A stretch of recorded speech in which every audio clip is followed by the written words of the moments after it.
وننتقل أعزائي المشاهدين من حائل العزيزة إلى القريات أيضا العزيزة، حيث أقام فريق سدر وزيتون التطوعي بالقريات حزمة من الفعاليات المتنوعة في عدد من الأسواق التجارية للتوعية عن أضرار المخدرات وخطرها أيضا على المجتمع، حيث اشتملت الفعاليات على فيلم وثائقي وعروض مرئية وتوزيع أيضا المنشورات التوعوية والهدايا على الزوار والمتسوقين، بالإضافة إلى مشاركة الأطفال في هذه الفعاليات.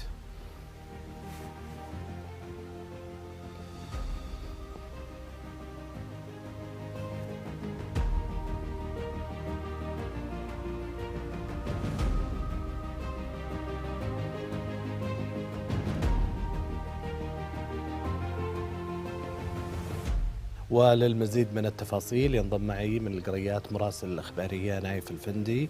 نايف، مساء الخير وسعيد بوجودك معي في حلقة اليوم، يعطيك ألف عافية.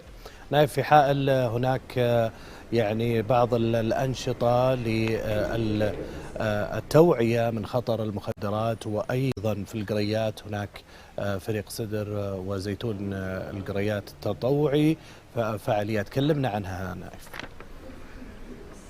أهلا فيصل، تحية طيبة لك. أكيد تواصل الجهات المسؤولة والخاصة بالمملكة كاملة تنفيذ حملاتها الإعلامية التوعوية عن المخدرات وأثرها على الفرد والمجتمع من خلال العديد من البرامج التوعوية، والتي تتماشى مع الحملة الوطنية لمكافحة المخدرات، والتي تنفذها الأجهزة الأمنية وكافة القطاعات ذات العلاقة للقضاء على هذه الآفة. طبعا هناك العديد من المبادرات تتزامن مع هذه طبعا الحملة هنا بالقريات. يعني نتحدث اليوم عن هذه المبادرة مع الأخت عندة الرويلي، وهي مشرفة في هذه الفعالية التي أقيمت في المول. حدثينا عن هذه الفعالية والتي تتحدث عن أضرار المخدرات في هذا المول، والتي جاء اسمها لا للمخدرات أو لا للمخدرات في المملكة.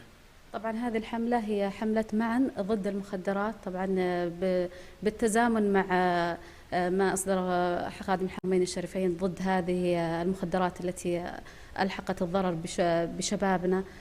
طبعا شارك فريق سدر وزيتون كالعادة في هذه الحملة، طبعا من خلال الأركان اللي كانت موجودة. كانت فيها حملة توعوية، وكانت فيها حفل وعروض على البروجيكتور، وكلمة من إحدى طالباتنا شارك فيها العنصر النسائي من طالبات ومعلمات وإداريات بكثير من الفقرات وكثير من المشاركات. قمنا بتوزيعها داخل المول على زوار هذا المول كنوع من التوعية بأضرار المخدرات. كيف شاهدتم يعني الزيارات والتفاعل الجمهور والمجتمع؟ والله ما شاء الله تبارك الله، الجمهور جدا متفاعل، وفيه وعي بالمخدرات، وفيه وعي بالأركان، وفيه وعي بنشاطات الفريق. الجميع كان متفاعل، مقبلين على الأركان، يشاركون معنا. كان في هناك أركان للرسم معا ضد المخدرات، كان فيه رسم وكان فيه عروض. الزوار جدا يعني حبوا الأركان وأقبلوا واستلموا كثير من التوزيعات والهدايا، في إقبال، شيء حلو صراحة. جميل أن تستمر هذه المبادرة، خاصة يعني أنها تصادف عطلة نهاية الأسبوع. أي أكيد أنها دائما بالمولات عطل نهاية الأسبوع الزوار يكونون أكثر متواجدين بالمولات، فاستهدفنا هذا بالويكند عشان الزوار يكونون متواجدين بشكل أكبر، وهذه التوعية يعني تكون أكثر الشرائح المجتمع يكونوا متواجدين بهالوقت هذا بالذات. جميل، الله يقويكم ويعطيكم العافية. الله يعافيك يا أستاذ.